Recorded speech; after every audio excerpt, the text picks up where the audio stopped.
Jojo the Dog-Faced Boy was the stage name of Fedor Jevtichu, a Russian performer born in 1868 who became famous for his unique appearance due to a rare genetic condition called hypertrichosis.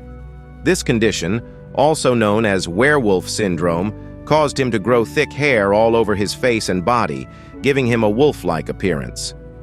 He inherited the condition from his father, who also had hypertrichosis and performed in traveling shows. Fedor was discovered at a young age and was eventually brought to the United States by showman P.T. Barnum. Barnum created a backstory for him, claiming he had been captured in the wilds of Russia and that he was half wolf, to attract more audiences. Jojo was known not just for his appearance, but for his intelligence and gentle personality, often engaging in polite conversation and speaking several languages. His act would involve growling or barking on cue, which was part of Barnum's marketing strategy, but outside of shows, he was reportedly mild-mannered and well-spoken. Despite the sensationalized sideshow narrative, Fedor led a fairly successful career in circus and sideshow acts, touring in Europe and the United States. His life was a mix of tragedy and triumph, reflecting both the exploitation and empowerment faced by many sideshow performers of that era.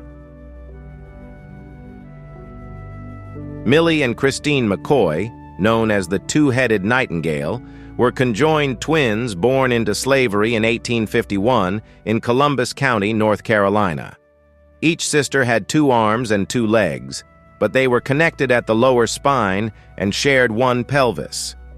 Despite the challenges they faced due to their condition, the sisters became well-known performers in vaudeville and circuses, showcasing their singing and musical talents. They were particularly celebrated for their ability to sing in harmony, with each sister having a distinct voice. Their performances often included traditional songs and hymns, and they gained significant fame across the United States and Europe. Millie and Christine's lives were marked by both success and exploitation. They traveled extensively, performing in various shows, even appearing before Queen Victoria. But they also faced challenges related to their unique condition, including societal prejudice and the demands of their managers. The twins were later involved in efforts to advocate for the rights and dignity of individuals with disabilities, and they ultimately settled back in Columbus County, prosperity enabling them to buy the plantation they were born on, where they lived until their death. When Millie died of tuberculosis in October 1912, doctors gave Christine morphine to help end her life quickly and painlessly the next day. Their story remains a poignant example of resilience and talent in the face of adversity. Schlitzie, born Simon Metz in 1901, was a famous circus and sideshow performer often billed as Schlitzie the Pinhead. Schlitzie had microcephaly, a neurological condition where the head is smaller than average, leading to an intellectual disability. Standing around 4 feet tall with a shaved head, Schlitzie was usually dressed in a simple muumuu-style dress, enhancing his distinctive appearance. He was a beloved performer, known for his cheerful and playful personality, which endeared him to audiences.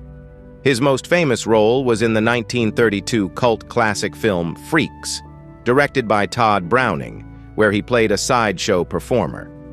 This role immortalized Schlitzie as a symbol of the unusual performers who made up the early 20th century circus and sideshow circuit. Schlitzie's story reflects a unique perspective on the sideshow world. Despite the often exploitative nature of his career, he reportedly found a degree of community and acceptance within the circus, and was well cared for and loved by many of those he worked with. Today, Schlitzie is remembered as a cultural icon and a reminder of the diverse, colorful history of circuses and sideshows.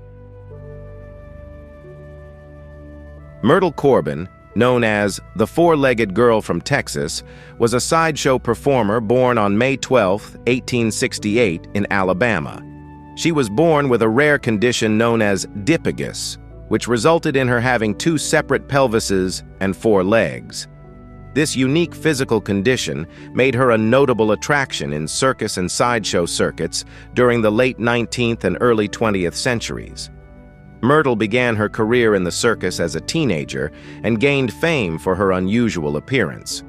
Despite the challenges posed by her condition, she was known for her spirited personality and sense of humor. She often performed in a variety of acts, showcasing her ability to walk and perform despite her extra limbs. In her personal life, Myrtle married and had 5 children, leading a relatively normal life outside of her career as a performer. She eventually retired from the sideshow circuit and moved to the Dallas area, where she lived until her death on May 6, 1928. Myrtle Corbin is remembered not only for her unique physicality, but also for her resilience and ability to embrace her identity in a time when societal norms were often unkind to those who were different. In Victorian times, circus freaks were individuals that had physical differences or unusual talents who performed or were exhibited to paying audiences in sideshows as part of traveling circuses, carnivals, and dime museums. It was common in Victorian times for children with disabilities to be abandoned. P.T. Barnum was the master of marketing, creating elaborate backstories, often exaggerated or entirely false, to draw in crowds. Many performers made good money, sometimes earning far more than the average Victorian worker. By the 20th century, medical knowledge advanced, and it became known that these performers were just people with medical conditions. Attitudes shifted, and the exploitation of people with disabilities became less socially acceptable. Many of these individuals turned what could have been a life of discrimination and hardship into a lucrative career, sometimes gaining fame and financial independence. Some performers embraced their careers and took pride in their work, preferring life in the circus over being hidden away by society. While the term freak was commonly used at the time, today it is considered outdated and offensive.